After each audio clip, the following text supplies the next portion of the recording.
안녕하세요. 진서동아입니다.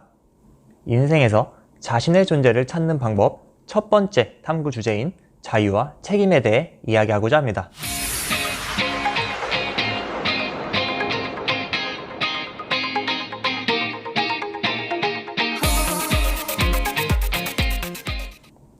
우리 인간은 여러 상황 중에 선택을 할 수 있는 자유를 가진 존재입니다. 하지만 인간은 자유롭기 때문에 자신의 인생을 지시하고 운명을 결정해 나가는데 책임을 져야만 하죠. 나는 그런 책임지고 싶지 않다. 어떠한 선택도 하지 않으면 책임질 일도 없지 않을까?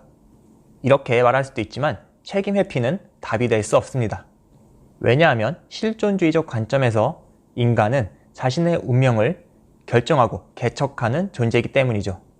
자신을 더욱 성장시키려는 성장 동기를 지닌 사람에게 자유는 분명 자신의 발전에 도움을 줍니다. 하지만 자유에는 한계가 있고 선택은 외부 요인들에 의해 제한되죠. 만약 우리가 더욱 건강한 몸을 위해서 다이어트를 하거나 몸을 가꾼다고 생각해 보겠습니다.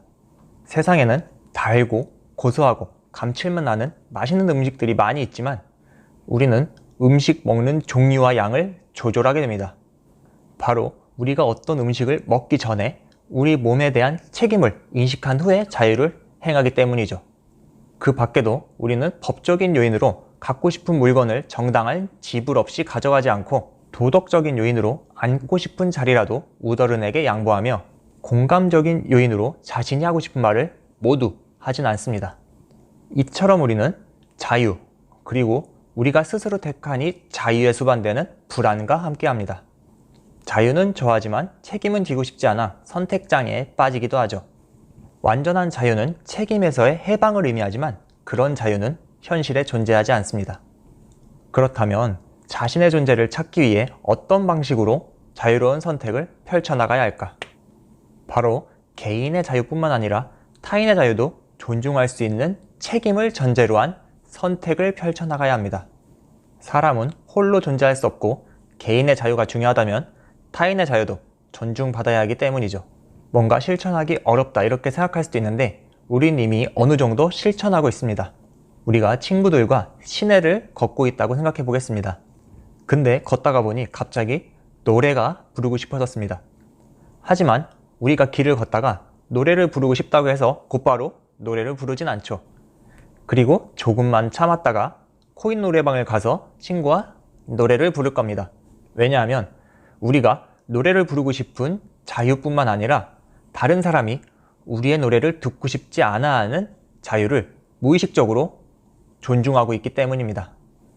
즉, 자신이 행하는 자유에 책임을 진다는 건 다른 사람과의 공존을 위한 배려와 공감 실행을 의미합니다. 이렇게 다른 사람의 자유만 생각하면 자신의 자유는 언제 생각하나? 다른 사람만 너무 좋은 것 아닌가? 이렇게 생각할 수도 있지만 그렇지 않습니다. 상대방의 자유를 존중해주면 그 상대방도 나에 대한 자유를 존중해주기 때문에 자신의 자유를 펼치기에 훨씬 더 수월해지게 됩니다. 그로 인한 더욱 수월해진 자유의 실행으로 자신의 성장을 이루기에 더 유리해지는 것이죠. 실제로 이러한 특성을 이용해서 자유와 책임 문화를 강조하고 적용하여 상당한 이익을 본 기업이 있습니다. 바로 넷플릭스라는 기업인데요. 넷플릭스에서 말하는 자유와 책임 문화를 간략하게 이야기해보면 이렇습니다. 기업이 원하는 행동 양식을 밑으로 그냥 직원들에게 명령을 통해서 실천하게 하는 것이 아니라 직원들에게 훈련시키고자 하는 행동을 모든 구성원과 꾸준하고 지속적으로 소통합니다. 그래서 직원 한 명 한 명이 기업이 원하는 철학, 그리고 기업이 원하는 행동 양식을 이해하게 하는데 열중하죠. 이렇게 자유와 책임을 동시에 쥐어주고 솔직함과 유연함으로 기업 내부를 항상 최고의 인재를 채우는 효과로 커다란 이익을 얻게 되죠. 물론 넷플릭스라는 기업이 자유와 책임 문화만으로 성장한 건 아니고 이 문화엔 장단점이 존재하지만 우리에게 시사점을 줍니다. 책임을 전제로 한 자유의 실천은 성장을 위한 기반이 될 수 있다는 것을 말이죠. 지금까지 인생에서 자신의 존재를 찾는 방법 첫 번째 탐구 주제인 자유와 책임에 대해서 이야기해 보았습니다. 자유는 인간이 누릴 수 있는 소중한 권리입니다. 단, 자신의 자유가 중요하다면 타인의 자유도 중요하다는 생각은 잊으면 안 되겠죠? 편협한 자유를 통해 얻는 건 자기만족뿐이며 지속될 경우 고립되어 진정한 자기 자신을 찾기 어려워질 뿐만 아니라 자신을 성장시키기도 어려워집니다. 영상을 시청하시는 분들 모두 자유와 책임에 대한 꾸준한 이해와 실천으로 진정한 자기 자신도 찾고 자신을 더욱 성장시킬 수 있기를 희망합니다. 그럼 저는 두 번째 탐구 주제 영상에서 또 찾아뵙도록 할게요. 감사합니다.